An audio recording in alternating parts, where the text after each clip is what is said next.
Company যে কি একটা গাড়ি দিল না, ঘোড়ার গাড়ির থেকে আস্তে চলে। ম্যাডাম, আপনি যে পর্যায়ে চাকরি করেন আপনার জন্য এই গাড়ি ঠিক আছে। কি উল্টাপাল্টা বলতেছো? চুপচাপ গাড়ি চালাও। Sorry madam, sorry.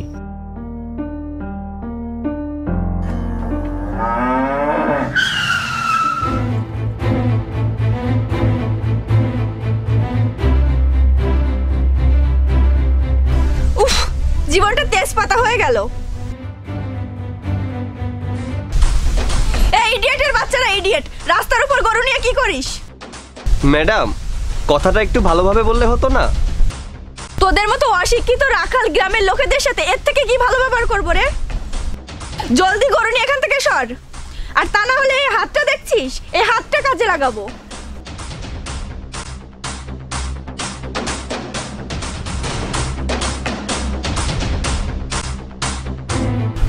সৈকত, ম্যাডাম মনে হয় অনেক ধনী ঘরের মেয়ে, দেখছিস না কত দামি গাড়ি। আর হ্যাঁ ম্যাডাম, আপনাকে একটা কথা বলি, বেয়াদবি মাফ করবেন। গরিব রাখাল গ্রামের অশিক্ষিত মানুষরা কি মানুষ নয়, নাকি তারা বাজারের সস্তা পণ্য? থাক বন্ধু, ম্যাডামের সাথে তর্ক করে লাভ নেই, চল আমরা চলে যাই।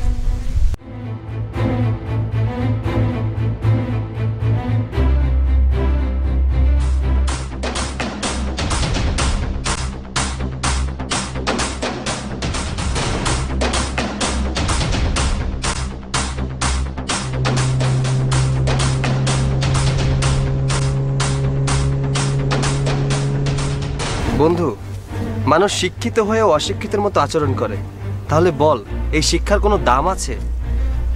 আরে বাদ দে তো সব, চল চল।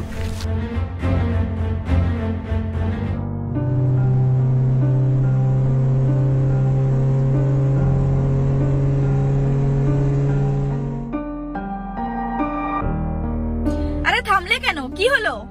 মনে হয় ম্যাডাম গাড়িতে সমস্যা দেখা দিয়েছে, আমি দেখছি। না, জীবনটা তেজপাতা হয়ে গেল, আর ভালো লাগে না।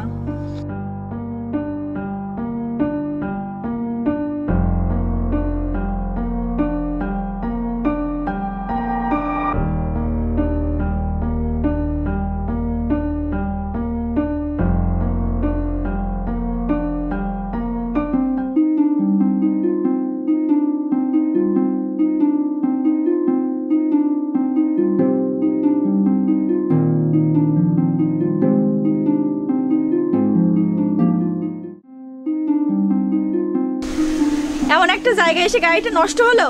এই ড্রাইভার, গাড়িটা কি ঠিক হবে? না ম্যাডাম, মিস্ত্রি লাগবে। আমার অফিসে জরুরি কাজ আছে, তুমি গাড়িটা ঠিক করে নিয়ে এসো, আমি অটো নিয়ে চলে যাচ্ছি।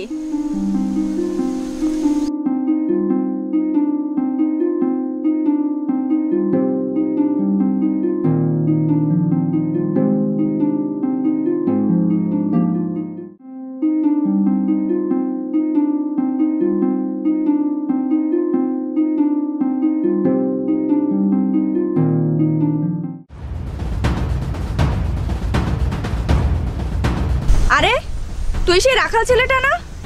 হ্যাঁ, কিন্তু কোথায় যাবেন তাই বলেন। তোর মতো ছোট লোকের গাড়িতে উঠবো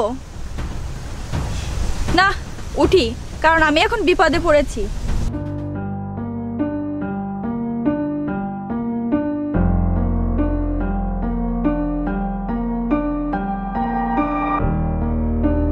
এই, তুমি এই গরমে এত আস্তে গাড়ি চালাচ্ছ কেন? তুমি জোরে গাড়ি চালাতে পারো না?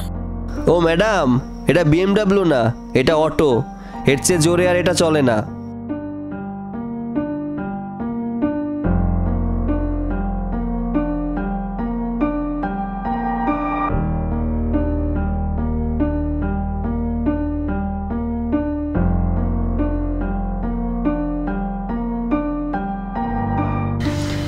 ধন্যবাদ আমাকে সমস্যা থেকে উদ্ধার করার জন্য। ও ম্যাডাম,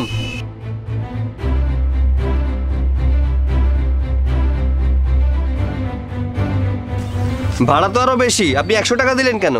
যেটা দিয়েছি ওটাই রাখো, আমার কাছে আর খুচরা নাই। আমি জনসেবা করার জন্য রোডে উঠি নাই, আমার পেটেও ক্ষুধা আছে, আমার ন্যায্য ভাড়াটা আমাকে দিয়ে দিন। এই ইডিয়েটের বাচ্চা, তোরা গরিব, গ্রামের খ্যাত, তোদের কাছে ওই 100 টাকাই অনেক কিছু। যা এখান থেকে ভাগ।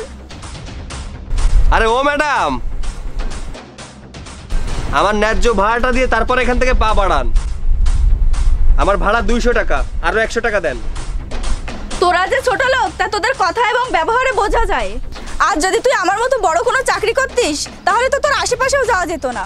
ম্যাডাম, কারো উপরটা দেখে না কাউকে বিচার করবেন না। ব্যবহারে বংশের পরিচয়, এটা কি কখনো শুনেছিস? ম্যাডাম, ব্যবহারে বংশের পরিচয় নয়, ব্যবহারে ব্যক্তির পরিচয়। কারণ অনেক ভালো বংশেও কুলাঙ্গার সন্তান জন্মগ্রহণ করে। এ নে টাকা, আর এখান থেকে যা। তোকে যেন আমার সামনে আর কখনো না দেখি। ডিসগাস্টিং।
স্টুপিড, দিলে তো কাপড়টা ভিজিয়ে।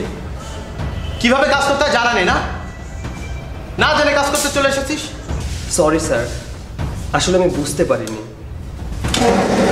ছোট লোকের বাচ্চা, তোর খেয়াল কোথায় থাকে? তোকে আগেই বলেছিলাম আমার সামনে আসবি না। তোদের মতো ছোট লোক যে কোথা থেকে আসে।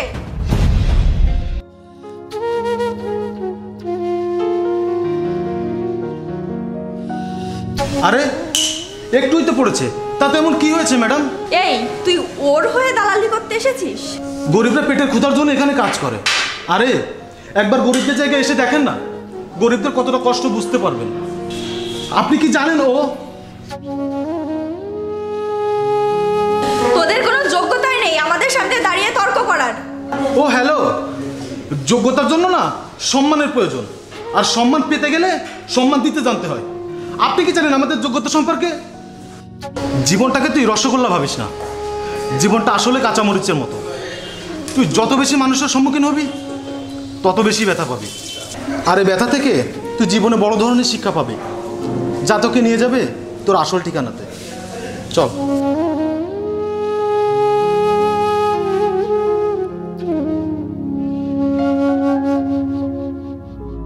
দেখো প্রিয়া, আমাদের ছোট সাহেব আজ অফিসে আসছে। তোমাকে ফুল দিয়ে স্যারকে অভিনন্দন জানাতে হবে।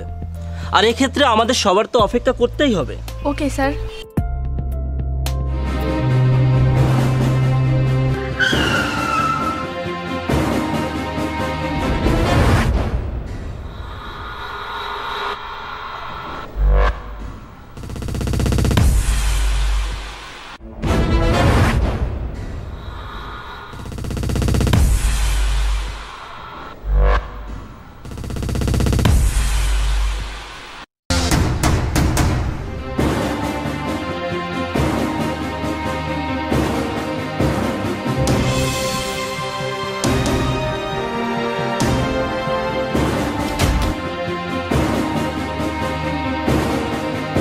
আসসালামু আলাইকুম স্যার। ওয়ালাইকুম আসসালাম। তুমি তুমি আমাদের কোম্পানির এমডি? আরে না, তুমি তো সেই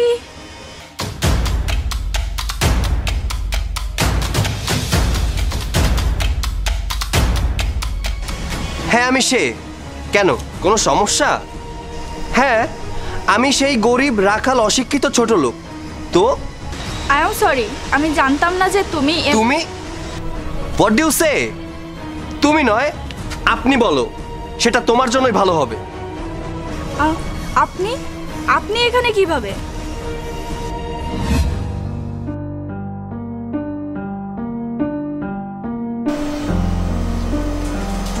জি ওয়ালাইকুম আসসালাম। হ্যাঁ জি হ্যাঁ, আপনার ওখানে একটি চেক পাঠানো হয়েছে ওই 40 কোটি টাকা, ওই চেকটা একটু পাস করিয়ে দিয়ে।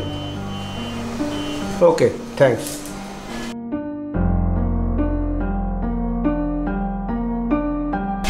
বাবা, একটা কথা বলতাম। কি কথা বল। মানে তোমার তো অনেক বয়স হয়ে গেছে, আর আমি তো এখন আর ছোট নেই, তাই আমি চাচ্ছিলাম তোমাকে একটু রেস্ট দিতে। আর এখন থেকে তোমার সব কিছু আমি নিজেই দেখাশোনা করতে চাই। তুই কি সব কিছু দেখাশোনা করতে পারবি? হ্যাঁ বাবা, তুমি সাথে থেকে কিছুদিন বুঝিয়ে দিলে অবশ্যই পারবো। শোন বাবা, তুই আমার একমাত্র আদরের সন্তান। আমিও চাই আমার অবর্তমানে তুই আমার সব কিছু দেখাশোনা করবি, কিন্তু তার জন্য তোকে বাইরের জগৎ ঘুরে প্রকৃত মানুষ হয়ে আসতে হবে। কিন্তু বাবা, তোমার এই সম্পত্তি দেখার মতো কি যোগ্যতা সম্পন্ন আমি নই? বাবা, আমি জানি তুই শিক্ষিত এবং ভদ্র, কিন্তু বাইরের জগৎটা অনেক কঠিন। তুই তো জানিস আমি গরিবদের কতটা ভালোবাসি, আর আমার এই ধনী হওয়ার পিছনে সবচেয়ে বড় অবদান তাদের। তুই যে তাদের ভালোবেসে তাদের ভালোবাসা নিয়ে আমার সমস্ত কিছু ধরে রাখতে পারবি, তার জন্য তো তোকে প্রমাণ দিতে হবে। কি প্রমাণ বাবা? তোকে গরিব সেজে গরিবদের জীবনধারা সম্পর্কে ধারণা নিয়ে আমার কাছে ফিরে আসতে হবে, কিন্তু একটি শর্ত আছে। তুই যে আমার সন্তান কেউ যেন বুঝতে না পারে। ওকে বাবা। হ্যাঁ, আমি জানতাম না বাইরের জগৎটা কতটা কঠিন। আমি যদি আমার বাবার কথায় রাজি না হতাম, তাহলে আমি কখনোই জানতে পারতাম না তোমাদের শিক্ষিত রূপের আড়ালে কতটা কুৎসিত জঘন্য রূপ লুকিয়ে আছে। আমার একটা আইডেন্টিটি আছে, যেটা আমি অহংকারের জোরে নয়, গর্বের জোরে বলতে পারি। আমাদের সবার একটা আইডেন্টিটি আছে। যে গাড়ি চালায় সে ড্রাইভার, যে গরু রাখে সে রাখাল। রাখাল এবং ড্রাইভার বলে তারা যে মানুষ না, তা কিন্তু না। ড্রাইভার গাড়ি চালায় বলে তোমরা যাতায়াত করতে পারো, আর তা না হলে রাস্তায় পায়ে হেঁটে চলতে হতো। তুমি আমার সামনে যতই অ্যাটিটিউড দেখাও না কেন, আমি আমার জায়গা থেকে বলছি তুমি তোমার লাইফে কিছুই করতে পারোনি। কারণ যে গরিব এবং গ্রামের সহজ সরল মানুষের সাথে ভালো ব্যবহার করতে জানে না, সে লাইফে কিছুই করতে পারে না। আর হ্যাঁ, আমি কেন এটা সবাই জানে, ফাঁকা কলসি বাজে বেশি। তাই তোমার অ্যাটিটিউড তোমার কাছেই রাখো, আর চেষ্টা করো সবার সাথে ভালো ব্যবহার করার। আজ তুমি কটা নামি দামি সার্টিফিকেট গুছিয়েছো বলে তুমি বুঝতে পারছো না পৃথিবীটা কতটা কঠিন। আজ তুমি যদি গরিব হতে, তাহলে বুঝতে পারতে গরিবদের দুমুঠো ভাত জোগাড় করতে কতটা কষ্ট হয়। সরি স্যার, আমাকে মাফ করে দিন। আরে তুমি কেন ক্ষমা চাচ্ছ? তুমি না সেই শিক্ষিত অহংকারী বড় চাকরি করা মেয়েটি? আমি গরিবদের মাঝে ঘুরে এসে এটা বুঝতে পেরেছি যে প্রকৃত অর্থে গরিবরাই মানুষ।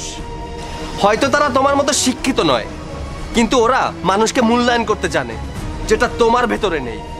আমাদের সমাজে তোমার মতো কিছু সংখ্যক লোক আছে যারা সার্টিফিকেট দেখিয়ে নিজেকে শিক্ষিত দাবি করে, প্রকৃত অর্থে তারা শিক্ষিত নয়। সত্যিকার অর্থে শিক্ষিত হতে হলে শিক্ষার পাশাপাশি মনুষ্যত্ব এবং বিবেক থাকা প্রয়োজন, যেটা তোমার বা তাদের জানা নেই। আলামিন সাহেব।